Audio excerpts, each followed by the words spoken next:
नमस्कार दोस्तों, मैं Parasnath life high study IAS में आपका स्वागत है।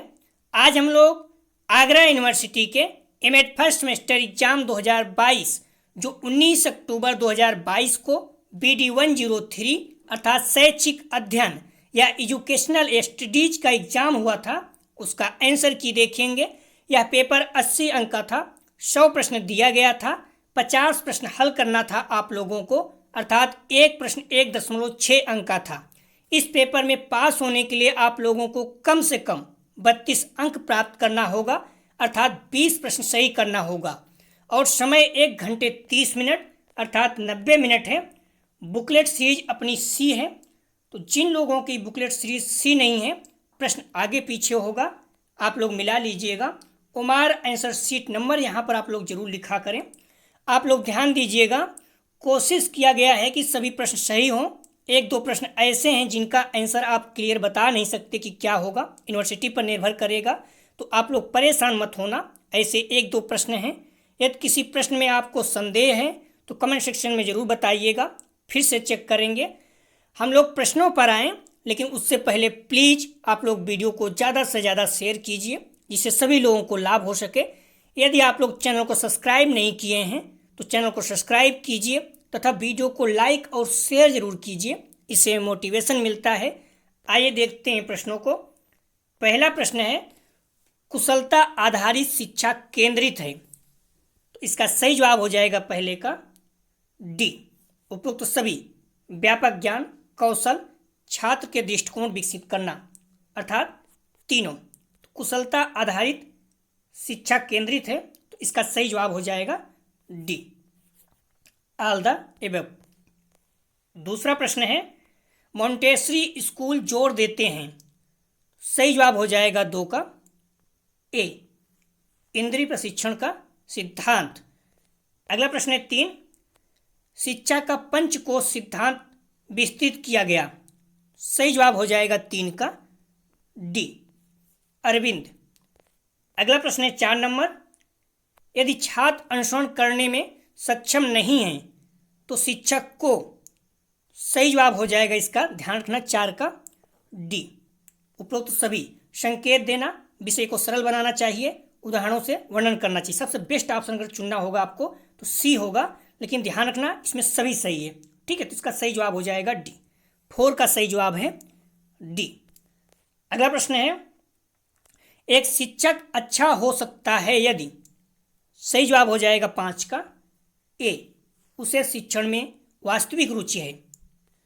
अगला प्रश्न है 6 नंबर, ड्रॉप आउट होने की संभावना अधिक होती है, सही जवाब हो जाएगा 6 का, ध्यान रखना 6 का सही जवाब है सी, असामाजिक व्यवहार में लगे होना, ठीक है। ड्रॉप आउट, जो बच्चे स्कूल छोड़ देते हैं, तो बेरोजगारी भी एक कारण है, लेकिन सार्वजनिक सहायता की आवश्यकता के प्रति संवेदनशील, ये गलत है।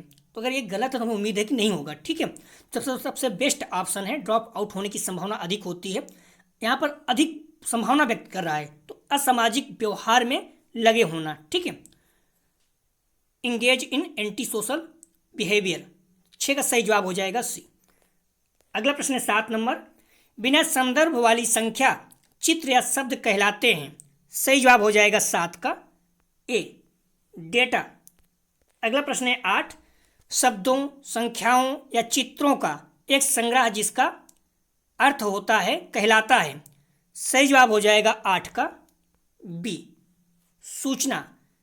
अगला प्रश्न है 9, डेटा सूचना बन जाता है जब इसे एक संरचना में डाल दिया जाता है जो प्रदान करता है, सही जवाब हो जाएगा 9 का बी, अधिक सूचना। अगला प्रश्न है 10, डेटा और सूचना के बीच मुख्य अंतर क्या है, सही जवाब हो जाएगा 10 का बी, डेटा अंग है, सूचना पर्व है। अगला प्रश्न है 11 नंबर, इनमें से ज्ञान के स्रोत कौन से हैं, सही जवाब हो जाएगा 11 का डी, सभी, अंतर्ज्ञान, इंद्रियां, तर्क, तीनों। अगला प्रश्न है 12, इनमें से कौन से संप्रदाय में अनुमान को ज्ञान का वैध स्रोत नहीं माना है, सही जवाब हो जाएगा 12 का सी, चारवाक। अगला प्रश्न है 13, मूल के मानक भिन्न होते हैं क्योंकि, सही जवाब हो जाएगा 13 का बी। समाज में परस्पर विरोधी मूल्य हैं। अगला प्रश्न है 14। कांट के अनुसार वस्तुओं के ज्ञान को अपने आप में कहा जाता है। सही जवाब हो जाएगा 14 का सी, नमूना। अगला प्रश्न है 15 नंबर। डेकार्ट के अनुसार कटौती और डॉट सच्चे ज्ञान प्राप्त करने में साधन है। ध्यान रखना, यहाँ डेकार्ट के अनुसार पूछा है। सही जवाब हो जाएगा 15 का सी, अंतर्ज्ञान। बाकी अनुभव और तर्क भी हैं, लेकिन डेकार्ट के अनुसार जो है कसौटी और अंतर्ज्ञान सच्चे ज्ञान प्राप्त करने में साधन है। अगला प्रश्न है 16। डॉट ज्ञान के स्रोत और मानक के रूप में इंद्रिय बोध को पहचानते हैं। सही जवाब हो जाएगा 16 का बी, अनुभववादी। अगला प्रश्न है 17। सीखने के लिए मूल्यांकन। सही जवाब हो जाएगा 17 का ए, प्रेरणा प्रदान करता है। अगला प्रश्न है 18। शिक्षा मनोविज्ञान महत्वपूर्ण है। सही जवाब हो जाएगा 18 का डी, उपरोक्त सभी शिक्षकों के लिए, छात्रों के लिए, अभिभावकों के लिए, सभी के लिए। ठीक है, शिक्षा मनोविज्ञान महत्वपूर्ण है। सही जवाब हो जाएगा डी, सभी के लिए। अगला प्रश्न है 19। किसने कहा मनोविज्ञान शिक्षा का सबसे बुनियादी विज्ञान है। सही जवाब हो जाएगा 19 का बी, स्किनर महोदय। अगला प्रश्न है 20। शिक्षा मनोविज्ञान सहायक है। सही जवाब हो जाएगा 20 का डी, सर्वांगीण विकास में। अगला प्रश्न है 21। मूल्यांकन वह प्रकार है जो छात्रों के साथ साथ शिक्षकों को भी फीडबैक देते हैं। सही जवाब हो जाएगा 21 का बी, संरचनात्मक मूल्यांकन। अगला प्रश्न है 22। संरचनात्मक मूल्यांकन। सही जवाब हो जाएगा 22 का डी, शिक्षा के दौरान आयोजित किया जाता है। ठीक है, अगर आप प्रश्न देखो, कभी कभी क्या करता हूँ, पॉइंट्स उठाता तो आगे चलता है। इसलिए यहाँ पर क्या किया, मूल्यांकन का वह प्रकार है, हमने संरचनात्मक मूल्यांकन देखा और फिर अगला प्रश्न जो है संरचनात्मक मूल्यांकन से ही उठा दिया। तो इस तरह से प्रश्न अगर नहीं आंसर आता तो आप लोग गेस करना चाहें तो कर सकते हैं, रिस्क लेना चाहें तो हो जाता है। ठीक है, अगला प्रश्न 23। निम्नलिखित कथनों में से कौन सा सही है। सही जवाब हो जाएगा 23 का, ध्यान रखना ए, संरचनात्मक मूल्यांकन योगात्मक भी हो सकता है। ठीक है, ए इसका सही जवाब है। अगला प्रश्न है 24। पाठ्यक्रम विकास में निहित नहीं है। ध्यान रखना, जो निहित पॉइंट है ये बहुत ज़्यादा प्रश्न पूछता है। सही जवाब हो जाएगा 24 का ए, अंतर्राष्ट्रीय लक्ष्य। अगला प्रश्न है 25। पाठ्यक्रम है। सही जवाब हो जाएगा 25 का डी, किसी संस्था की समस्त गतिविधियां। तो पाठ्यक्रम है तो 25 का सही जवाब हो जाएगा डी। ठीक है, किसी संस्था की समस्त गतिविधियां। अगला प्रश्न है 26। सिलेबस हिस्सा है। सही जवाब हो जाएगा 26 का ए, पाठ्यक्रम का। अगला प्रश्न है 27। शिक्षक का केंद्रीय स्थान है। सही जवाब हो जाएगा 27 का सी, शिक्षा में। अगला प्रश्न है 28। डॉट बच्चों की रुचियों, झुकावों और क्षमताओं की उपेक्षा करता है। सही जवाब हो जाएगा 28 का ए, निर्देश।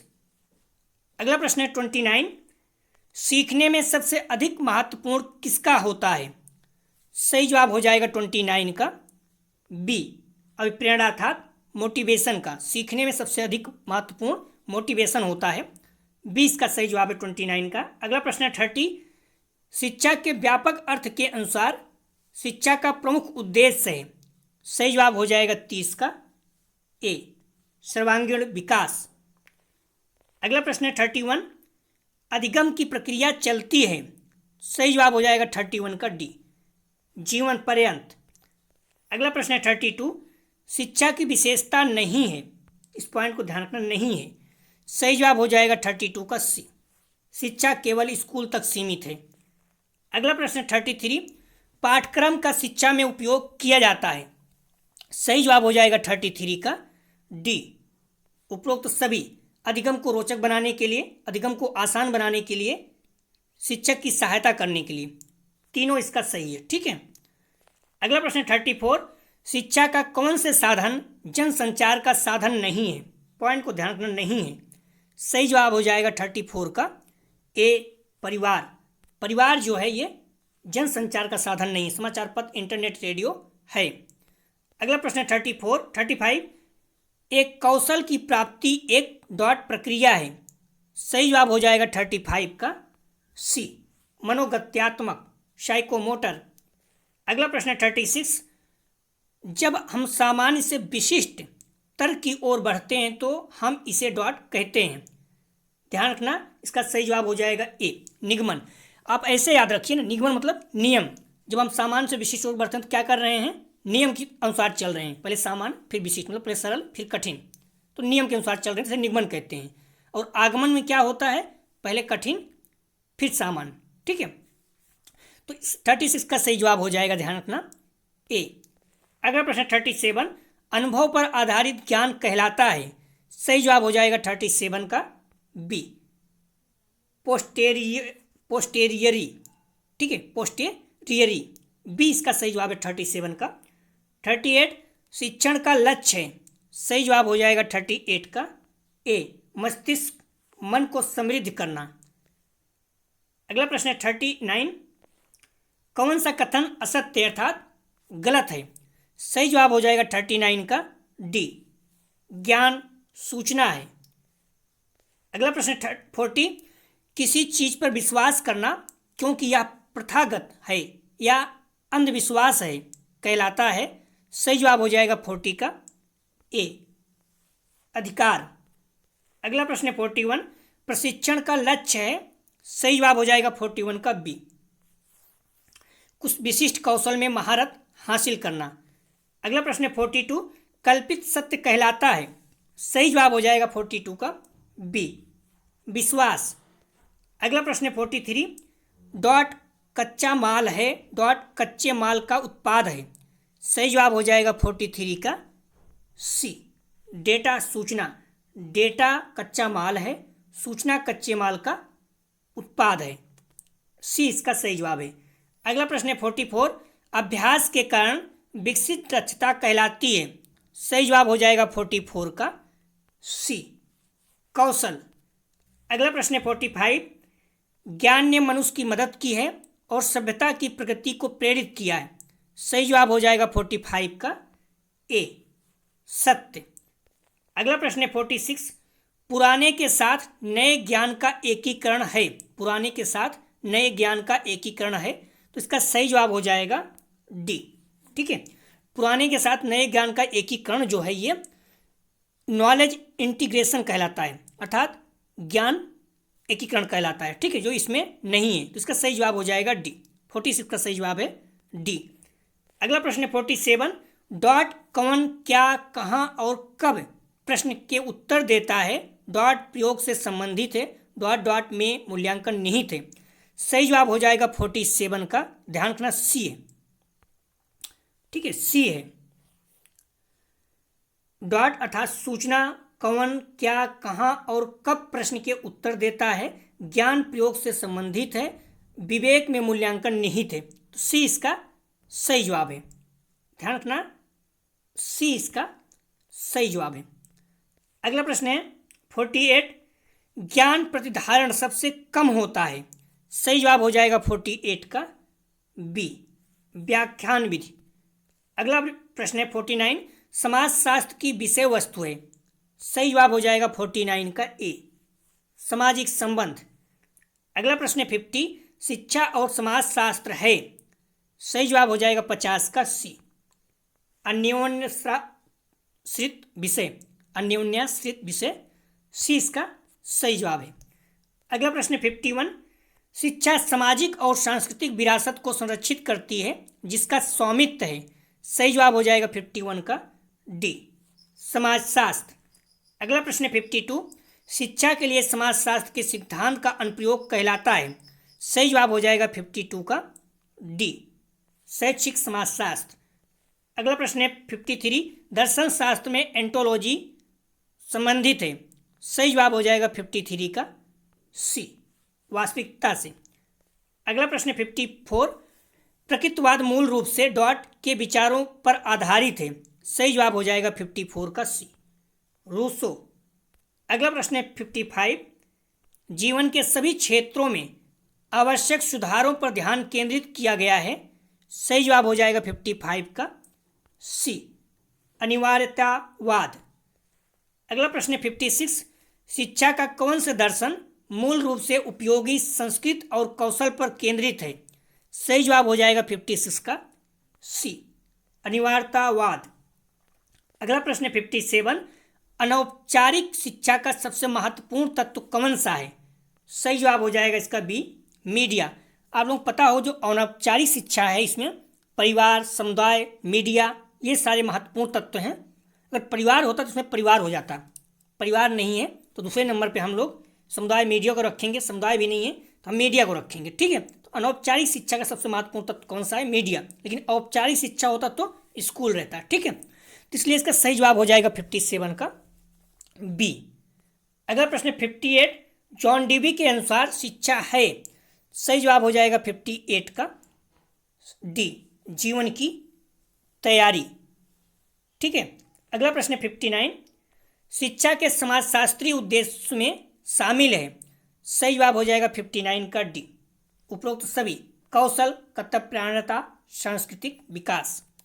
अगला प्रश्न 60, शिक्षा के नागरिक उद्देश्यों में शामिल है।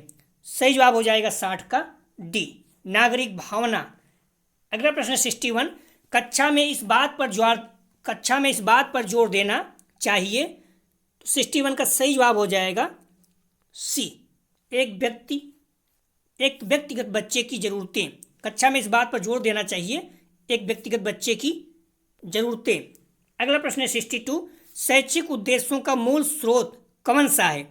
सही जवाब हो जाएगा 62 का ए, शैक्षिक मनोविज्ञान। अगला प्रश्न है 63, किसी भी स्कूल विषय का उद्देश्य होना चाहिए। सही जवाब हो जाएगा 63 का बी, कक्षा सामग्री और गतिविधियों के लिए आधार। अगला प्रश्न है 64, शिक्षा में दर्शन का प्रयोग हो सकता है। सही जवाब हो जाएगा 64 का डी, उद्देश्यों का चयन। अगला प्रश्न है 65, शैक्षिक प्रशासन प्रक्रिया है। सही जवाब हो जाएगा 65 का, ध्यान रखना बी, शैक्षिक संस्थानों की गतिविधियों का प्रबंधन। बी इसका सही जवाब है 65 का। अगला प्रश्न 66, शैक्षिक प्रबंधन में नियोजन का कार्य ... है। सही जवाब हो जाएगा 66 का ए, वांछित लक्ष्यों के लिए भविष्य की तैयारी। अगला प्रश्न 67, शैक्षिक प्रशासन में आधुनिक अवधारणा है। सही जवाब हो जाएगा 67 का बी, लोकतंत्री प्रशासन। अगला प्रश्न 68, सीखने की प्रक्रिया को बढ़ाने के लिए प्रौद्योगिकी के उपयोग की शिक्षा है। सही जवाब हो जाएगा 68 का बी, ICT। अगला प्रश्न है 69, इनमें से कौन कौशल दर्शन शैक्षिक टेलीविजन चैनल है।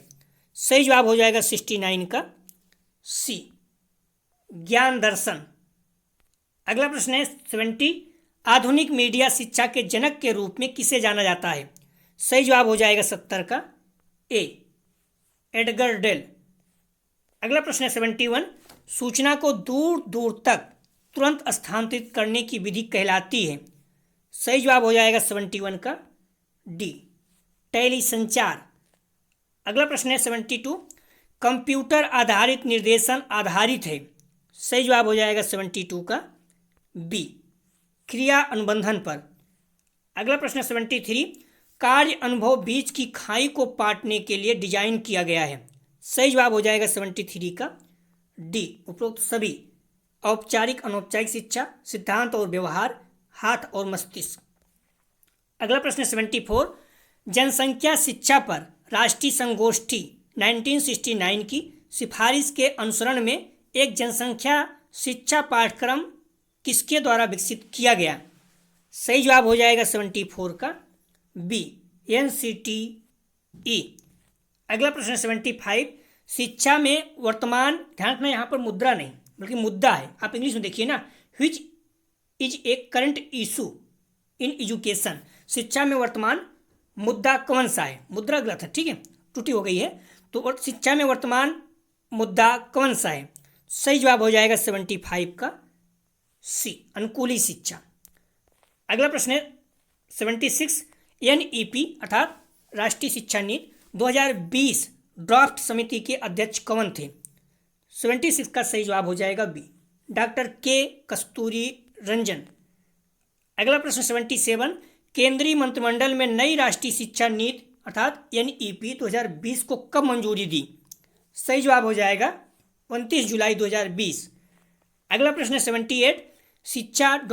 है पूर्ण मानव क्षमता को प्राप्त करने के लिए, एक समान और न्यायपूर्ण समाज के विकास के लिए और राष्ट्रीय विकास को बढ़ावा देने के लिए। सही जवाब हो जाएगा 78 का सी, मौलिक अर्थात फंडामेंटल। सी इसका सही जवाब है। अगला प्रश्न है 79, भारत को सतत विकास के लिए 2030 एजेंडा के रूप भारत को सतत विकास के लिए 2030 एजेंडा के लक्ष्य 4 SDG 4 को कब अपनाया? सही जवाब हो जाएगा, ध्यान रखना, भारत जो अपनाया था इसको, 79 का सही जवाब हो जाएगा बी, 2015 में। ठीक है, इस पॉइंट को आप लोग ध्यान रखना कि भारत में सतत विकास के लिए 2030 एजेंडा के लक्ष्य 4 अर्थात SDG 4 को कब अपनाया? तो 2015 में भारत ने अपनाया है और उसका लक्ष्य क्या है? 2030 तक। ठीक है, 30 तक प्राप्त करना है। 79 का सही जवाब हो जाएगा बी, इस पॉइंट को आप लोग ध्यान रखना।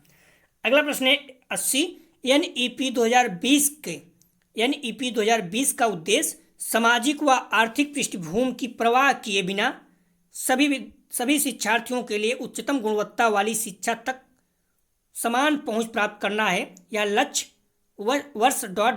तक प्राप्त किया जाएगा। आप लोग ध्यान रखना, NEP 2020 का उद्देश्य सामाजिक आर्थिक पृष्ठभूमि की परवाह किए बिना सभी शिक्षार्थियों के लिए उच्चतम गुणवत्ता वाली शिक्षा तक समान पहुंच करना है। लक्ष्य वर्ष कब तक प्राप्त किया जाएगा? सही जवाब हो जाएगा, ध्यान रखना, डी, 2040 तक। तो 80 का सही जवाब हो जाएगा, आप लोग ध्यान रखना, डी, 2040 तक। NEP 2020 का उद्देश्य सामाजिक व आर्थिक पृष्ठभूमि की परवाह किए बिना सभी शिक्षार्थियों के लिए उच्चतम गुणवत्ता वाली शिक्षा तक समान पहुंच प्राप्त करना है। यह लक्ष्य वर्ष 2040 तक प्राप्त किया जाएगा। डी इसका सही जवाब है। अगला प्रश्न है 81, खेल द्वारा सीखने के बारे में निम्नलिखित में से कौन सा सत्य है? सही जवाब हो जाएगा 81 का ए, या मनोवैज्ञानिक है। अगला प्रश्न है 82, प्रौढ़ शिक्षा क्यों आवश्यक है? सही जवाब हो जाएगा 82 का डी, उपरोक्त सभी शिक्षित वयस्क बच्चों को शिक्षित बनाते हैं। लागत में कटौती करने के लिए वयस्कों के लिए नौकरी पाना आसान है। तीनों सही है। अगला प्रश्न है 83, शिक्षा में सामुदायिक भागीदारी क्या है? सही जवाब हो जाएगा 83 का ए, जब माता पिता परिवार और समुदाय के सदस्य शिक्षकों के साथ सहयोग करते हैं। शिक्षा में सामुदायिक भागीदारी क्या है? जब माता पिता परिवार और समुदाय के सदस्य शिक्षकों के साथ सहयोग करते हैं। ए इसका सही जवाब है। अगला प्रश्न है 84, कौन सा स्कूल सामुदायिक भागीदारी के लिए एक बाधा हो सकता है? सही जवाब हो जाएगा 84 का डी, सभी।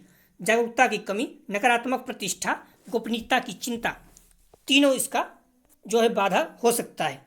अगला प्रश्न है 85, शिक्षक सामुदायिक भागीदारी कैसे बढ़ा सकते हैं? सही जवाब हो जाएगा 85 का सी, छात्र और परिवार दोनों को शामिल करें। अगला प्रश्न है 86, शिक्षण अधिगम यात्रा है। सही जवाब हो जाएगा 86 का डी, उपरोक्त सभी, मूर्त से अमूर्त, अज्ञात से ज्ञात, सरल से जटिल, तीनों सही है। अगला प्रश्न है, सीखना प्राकृतिक गतिविधि है। सही जवाब हो जाएगा 87 का डी, जीव प्राणी। अगला प्रश्न है 88, शिक्षण अधिगम प्रक्रिया में निम्नलिखित में से कौन आश्रित चर है? ध्यान रखना, छात्र क्या होते हैं, स्टूडेंट क्या होते हैं? ये आश्रित होते हैं अपने मम्मी पापा या परिवार या किसी न किसी पर, जबकि प्रधानाचार्य शिक्षक माता पिता ये नहीं होते हैं। सही जवाब हो जाएगा 88 का ए। अगला प्रश्न है 89, शिक्षक की प्रभावशीलता का आकलन किसके संदर्भ में किया जाना चाहिए? सही जवाब हो जाएगा 89 का डी, छात्रों के सीखने के परिणाम। अगला प्रश्न है 90, मानव विज्ञान को मनुष्य की प्रकृति का विज्ञान के रूप में परिभाषित किया है। सही जवाब हो जाएगा 90 का सी, वेटेज।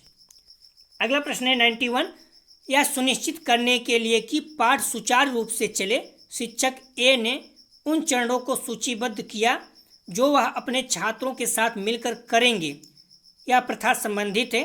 सही जवाब हो जाएगा 91 का बी, शिक्षण विधि। अगला प्रश्न है 92।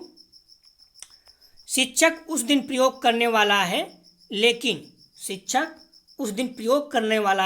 लेकिन रसायन अपर्याप्त है। अब किस विधि का उपयोग किया जा सकता है? सही जवाब हो जाएगा 92 का डी, प्रदर्शन। अगला प्रश्न है 93। ICT का प्राथमिक महत्व है। सही जवाब हो जाएगा 93 का ए, यह व्यक्तियों के संलग्न करने, नेटवर्क बनाने और नए बेहतर तरीकों से सीखने की अनुमति देती है। ए इसका सही जवाब हो जाएगा। 94।